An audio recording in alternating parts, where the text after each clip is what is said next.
Hello. Shri Krishna भगवान ने योगियों के कुछ गुण बताए हैं। कृष्ण भगवान ने बोला है जो योगी होता है वो स्थित प्रज्ञ होता है। एक्चुअली क्या है, हम वही देखते हैं जो हम समझते हैं और जो हमने सुना होता है, क्योंकि हमें आत्मा के बारे में कुछ नहीं पता। सिर्फ हमारी बातों में आत्मा है और कुछ नहीं। जब तक हम नहीं उस चीज़ को समझ पाते, हम उसके बारे में बात भी करना हमारे लिए गलत होगा। क्योंकि बातों से क्या है, मन भ्रमित हो जाता है। मन को लगता है कि हाँ हम जान गए, क्योंकि हम ऊंची ऊंची बातें करने लगे हैं। उसके कुछ सिम्टम बताए हैं श्री कृष्ण भगवान ने। उन्होंने बोला है कि अगर जो हमारा माइंड परेशान हो जाता है तो इस रास्ते की शुरुआत भी नहीं हुई है। कोई कुछ भी हो जाए, अभी तो हमें कोई बात भी कह देता है, इतना भी कह देता है कि वो मर जाए, ये सोच के भी हमारा कोई प्रियजन है उसके बारे में हम ये सोच के भी कांप जाते हैं। और भगवान श्री कृष्ण कहते हैं योगी के लिए कोई उसका अपना मर भी जाए और खुद भी उसके अंदर बीमारियां हो जाए और मरने का टाइम उसको क्लियर पता हो पहले ही, तब भी वो कहीं से कहीं तक हिलता नहीं है, क्योंकि उसको अंदर की खुशबू महसूस हो चुकी है। वो स्थित प्रज्ञ हो गया है, उसको अव्यक्त रूप की समझ आ चुकी है। तो पहली कसौटी, क्या हम परेशान होते हैं?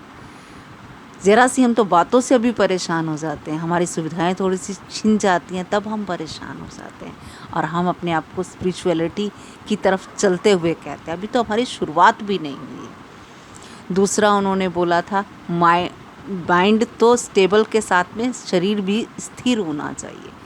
माइंड स्टेबल नहीं तो शरीर भी स्थिर कैसे होगा?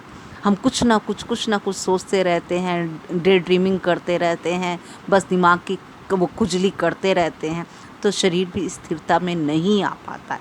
और शरीर स्थिर नहीं होगा तो बीमारियां साथ में लेकर आता ही आता है। और क्योंकि हम बॉडी ही हैं तो हम बीमारियों से परेशान हो जाते हैं, क्योंकि जब तक हम इस बॉडी को समझने की कोशिश नहीं करेंगे, समझने के बाद ही तो इससे पार जाने की तैयारी होगी। अब एक बंदे के पास समझ नहीं है तो वो कैसे आगे की यात्रा को कर पाएगा? जैसे अब कोई बंदा 2-4 किताबें पढ़ ले, पढ़ने से हम घर में पढ़ लें, प्रैक्टिस ना करें, क्या वो किसी बंदे का ऑपरेशन कर सकता है? योग तो शरीर के पार आत्मा को जीते जी देखना है। तो वो कितना बड़ा ऑपरेशन होगा, उसके लिए कितनी साधना की ज़रूरत है। बाहर की सारी जितनी हमारी वेस्टेज ऑफ एनर्जी है उसको सबको सेव करना होगा, टाइम ही नहीं होगा। वो प्रॉपर इस तरफ हमें पूरा टाइम देना होगा, तभी तो हम सबसे सुंदर चीज़ की अपेक्षा करते हैं। और लेकिन उसके लिए तैयारी क्या करते हैं? कुछ भी नहीं। जरा सी हमारे सेक्शन 2 भी डेवलप करने के लिए हम कहते हैं अगली बार देख लेंगे, आज तो अच्छे से बातें सुना लें, सुन लें, कर लें। नींद बहुत ज़्यादा हमें आती है, क्योंकि हमारी आंखों की नींद, सच्चाई दिख नहीं रही है ना अभी हमें। सच्चाई दिखती तो आंखों की नींद उड़ जाती। इस तरफ की सच्चाई है क्या? हम लोग सोचते हैं सुविधाएं मिल जाएं, संसार में हम अच्छे से जी लें, बस इसीलिए भगवान की यात्रा भी हमारी होती है। हमारी वासनाओं की यात्रा की पूर्ति के लिए भगवान हमारा काम कर दे। वैसे हमें सोल को नहीं जानना। हमें सोल के नाम पे घबराहट होती है कि सोल को जान लेंगे तो हमारी ये जो रंगीन ज़िंदगी है वो खो जाएगी। जैसे योग की हमें बेसुरी सी ज़िंदगी लगती है। योगी लगते हैं कि बिल्कुल क्या है इसकी ज़िंदगी में, बस जब देखो आंखें बंद करके बैठे रहते हैं, जब देखो बस चुप रहते हैं, जब देखो बस कुछ मतलब कुछ तो खेती करते होंगे ना। उनको बुद्ध भगवान को सब कुछ था, छोड़ के उन्होंने उस चीज़ को समझने की कोशिश की। श्री कृष्ण महाराज इतना कुछ होने के बावजूद वो अपनी ध्यान साधना नहीं उनकी ख़त्म हुई थी। कोई उनको तिनका भई हिला नहीं पाया। उनकी 16,108 रानियाँ थी, कितना कुछ उनकी रेस्पॉन्सिबिलिटीज़ होगी, कितनी ज़िंदगी की रेस्पॉन्सिबिलिटीज़ थी। वो ज़रा सा तिनका भी हिलते नहीं थे। उनके लिए जब सुदामा आए थे तो वो सब कुछ देने को तैयार हो गए थे, कोई फ़र्क नहीं था। वो तो रुक्मिणी ने रोका कि भगवान आप इनको ही सब कुछ दे देंगे तो हमारे लिए क्या? उनके बच्चे मर रहे थे, उन्हें कोई फ़र्क नहीं पड़ा। जब वो घास नदी किनारे से उखाड़ उखाड़ के, और वो अपना, जब उनका लास्ट टाइम आया था, जब उनके पैर में एक मछुआरे ने तीर मारा था जो उस ऋषि की शराब के द्वारा जो बच्चों ने घिस घिस के घास जिसकी उगी थी, जिसके कारण बच्चे मरे थे, वो लास्ट तिनका जो था वो नदी में फेंका गया था। उसकी भी बहुत लंबी कहानी है, किसी और इसमें कहो तो अभी सुनाती हूँ। उसमें क्या था कि 16,108 रानियाँ थी, सबसे बच्चे थे, पूरी सेना ही तैयार थी श्री कृष्ण भगवान की। अब वो बच्चे जो थे वो अपनी श्री कृष्ण भगवान के हम बच्चे हैं तो थोड़े घमंडी भी थे, तो उनका वो खेल रहे थे नदी किनारे। तो वहीं पे एक संत साधना कर रहे थे, तो उनमें से उनको मजाक सूझी कि देखते हैं, चेक करते हैं कि एनलाइटेड हैं कि नहीं है। तो उन्होंने क्या सोचा, एक जो उनमें से लड़का था, उसके पेट के ऊपर मोटा सा कपड़ा, लोहे का टुकड़ा रखा, उसके ऊपर कपड़ा बांध दिया और उसको लेडीज़ बना के उसके पास ले आए, ऋषि मुनि के पास। उनको बोले कि बताओ बेटा होगा कि बेटी होगी। ऋषि मुनि ध्यानस्थ थे और उनको ये लगा कि पहले तो इनको इतनी समझ नहीं है कि कोई ध्यानस्थ हो तो उसको हिलाना नहीं चाहिए। अरे हिला दिया तो देखा जाए तो वो तो तिलकादर्शी थे, उन्हें दिख गया कि सामने कुछ भी नहीं है, एक जेंट्स लड़का है जिसके पेट के ऊपर लोहे का टुकड़ा बांध के ऊपर कपड़ा बांधा हुआ है। उन्होंने कहा जो इसके पेट पे से पैदा होगा, जो इसके पेट पे बंधा है ना लोहा, उसी से ही तुम सबकी मृत्यु होगी। ये तुम्हारी वंश को ख़त्म करने का सूचक है।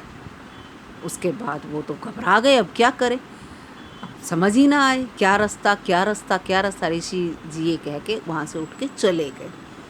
अब उन्होंने सबने बैठ के सोचा कि अब क्या करें। फिर उनके माइंड में आया ना तो ये लोहा रहेगा, इसको ऐसे करते हैं, इतना घिस देते हैं कि वो बिल्कुल ख़त्म ही हो जाए। तो ख़त्म हो जाएगा, जब लोहा ही नहीं रहेगा तो कैसे हमारा वंश ख़त्म होगा। उन्होंने उसे घिस घिस के वहाँ पे रेत पे बैठ के घिसा, खूब घिसते रहे। एंड में आके छोटा सा टुकड़ा बच गया जो कि घिसना नामुमकिन था, तो उन्होंने वो उठा के सागर में फेंक दिया। और जो वहाँ पे घिसा था वो पानी के साथ मिला के घिसा था, उससे क्या उस टाइम घास पैदा हुई, वो नुकीली घास पैदा हुई, सरकंडे वाली घास, जिसमें कई बार हमने कई जगह पे देखो कि निकलते तो खरोच लग जाती है, ऐसी घास एक नुकीली होती है। उस टाइम वो नदी किनारे, वो समुद्र किनारा था या नदी किनारा था, उसके पास वो घास उग के आ गई और उसी से ही वो बाद में आपस में भाई लड़ मर के ख़त्म हो गए, उनका वंश ख़त्म हो गया। वो वंश ख़त्म होने का बात कही थी। अब वो जो बाकी का लोहे का टुकड़ा था वो एक मछली निगल गई। एक मछुआरा को वो मछली मिली तो देखा वो घिसने की वजह से वो नुकीला था टुकड़ा, उसको लगा कि इसको तो मैं अपने शिकार करने के लिए इसको तीर के आगे लगा लेता, और उसने जहर लगा के जहर बूझा तीर बना लिया।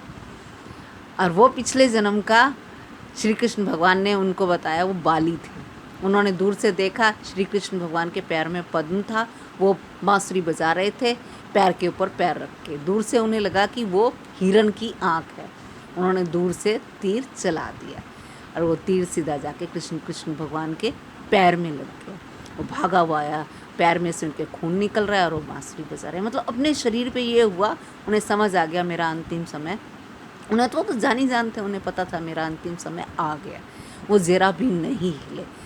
तो वो मछुआरा आके बहुत भगवान से बोला, भगवान मुझसे गलती होगी, कैसे भी करके कुछ करो, ये विष बुझा तीर है। तो कह रहे मैं तो तेरा ही वेट कर रहा था, पिछले जन्म में मैंने तुम्हें तीर मारा था बाली, आज इस जन्म में श्री राम वाले जन्म में आपने मुझे वो किया था, आज वो ऋण चुकाया हुआ है, इससे तुम्हारा कोई कसूर नहीं। ऐसा क्या हम कह सकते हैं? हमें तो मतलब कोई थोड़ी सी सुविधाओं में कमी करता तो हम रोने लगते हैं, और वहाँ उनका वंश ख़त्म हुआ, ना उन्हें कोई ऋषि से कोई किसी तरह, क्योंकि वो जानी जान है, उन्हें आगे पीछे का क्योंकि कोई चीज़ ख़त्म होने का कोई तो कारण बनेगा ना। लेकिन हमारा माइंड शिकायती है। तो हम उस रास्ते अगर चलना चाहते हैं तो हमें श्री कृष्ण भगवान की ज़िंदगी से भी शिक्षाएं लेनी चाहिए।